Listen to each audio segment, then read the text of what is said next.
On the last night of every cruise I ever worked, guest services looked the same.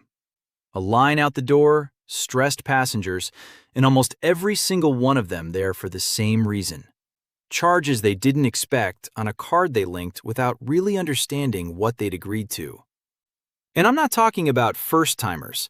I'm talking about people on their 10th cruise, their 15th.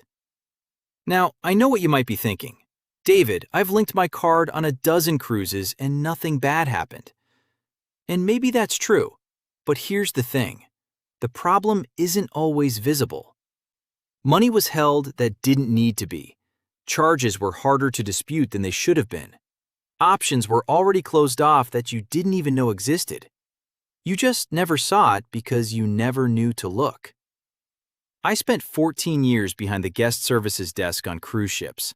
Every billing problem that happened on those ships eventually landed in front of me. And the same mistakes showed up over and over, not because passengers were careless, but because nobody ever told them what actually happens the moment they hand over that card. So that's what this video is. Before your next cruise, there are two things you need to do before you link anything to your onboard account.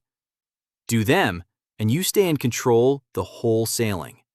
Skip them, and you might be the person at the back of that line on the last night, wondering how it got this far. Let's start with what actually happens when you link your card, because most people think it just means the cruise line has your payment information on file and they'll charge you at the end. That's not quite right. The moment you link a card, the cruise line runs what's called a pre-authorization hold. Think of it like when you check into a hotel and they put a hold on your card for incidentals. Same idea. On most mainstream lines, that opening hold was somewhere between $100 and $200 per person.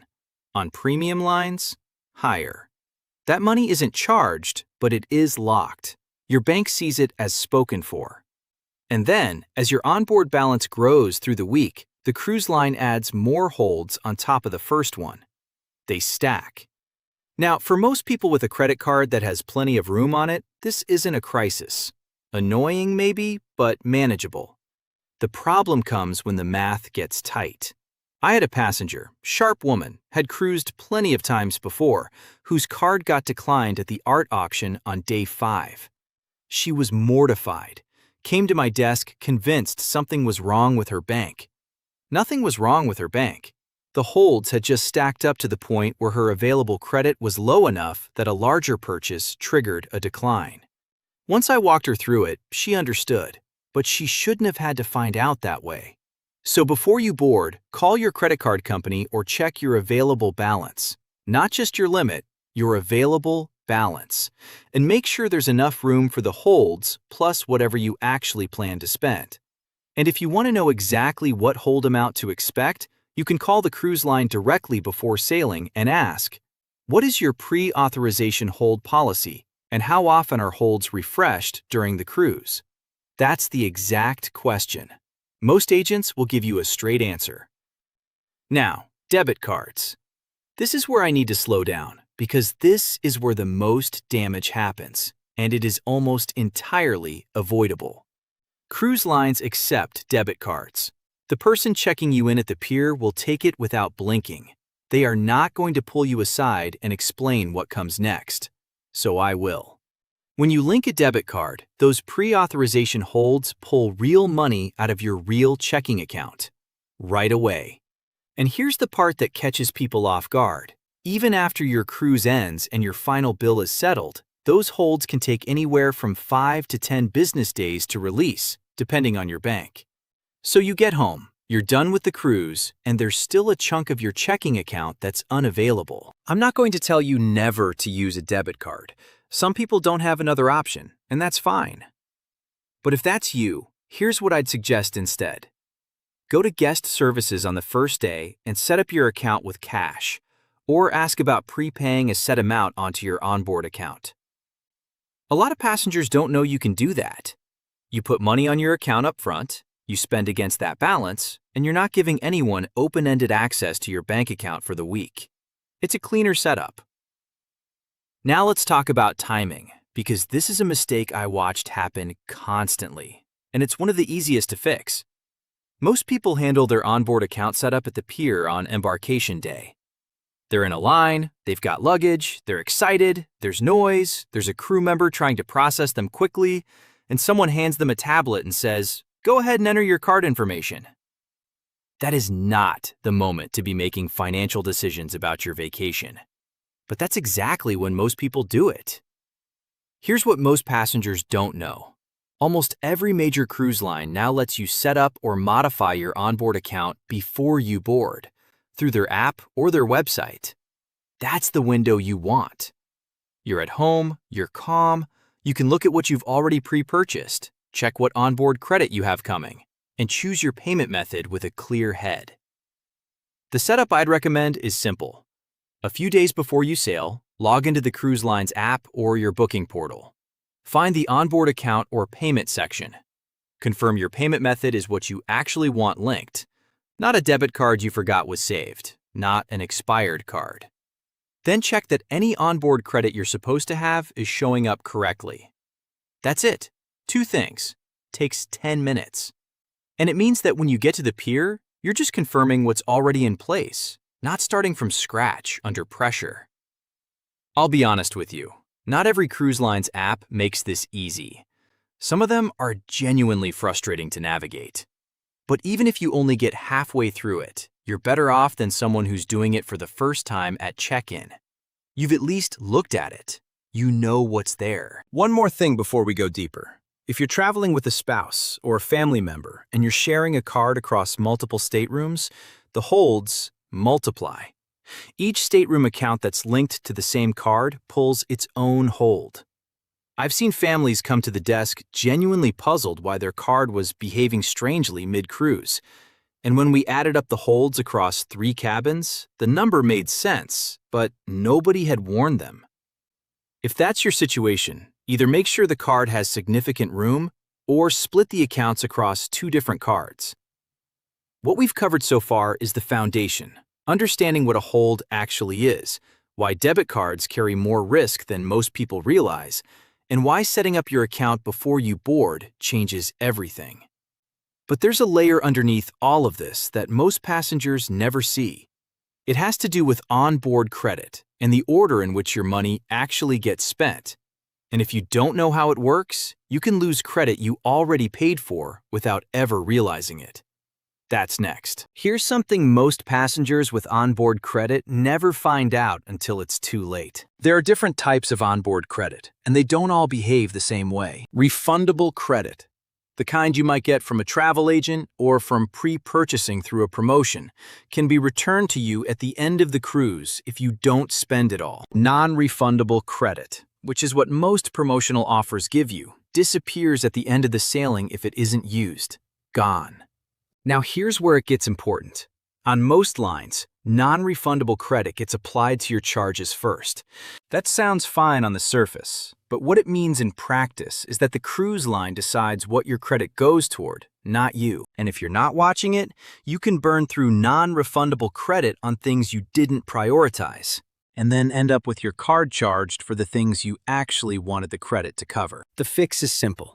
And day 1 is when you do it. Go to guest services, not during the lunch rush, not at sail away, but sometime in the first afternoon when it's quieter. Ask them to pull up your account and confirm how your onboard credit is set up. The words I'd use are, "Can you show me what onboard credit I have, whether it's refundable or non-refundable, and how it'll be applied to my charges?" That's it. Calm, specific, takes 2 minutes. If anything looks wrong, a credit that's missing, an amount that's off, that's the moment to fix it, not day 6. I had a passenger on a premium sailing, lovely woman traveling solo, who had $300 in non-refundable credit from a booking promotion. She never checked how it was set up. By day 5, it had been applied to her drink package gratuities and a few small charges, things her card could have easily covered. The credit was gone, and she had $300 in spa charges sitting on her account. She came to the desk on the last night, hoping we could redirect it. We couldn't. The window had closed. That one still bothers me. Now let's talk about what I'd actually do if it were my own cruise, because this is the part nobody ever tells you. And it's the simplest thing in the world once you know it. Starting around day 2, check your onboard balance every day or two. You don't need to go to guest services to do this. Most ships let you check it on the TV in your stateroom, through the cruise line's app, or at a self-service kiosk in the atrium. Takes 30 seconds. You're just looking for anything that doesn't look right. A charge you don't recognize, a package that shows up twice, a gratuity that looks off. Catching it early means you have time and options. Catching it on the last night means you have neither. The other thing I'd do, and this is the move almost nobody makes, is go to guest services on day 5 or 6 of a 7-day cruise.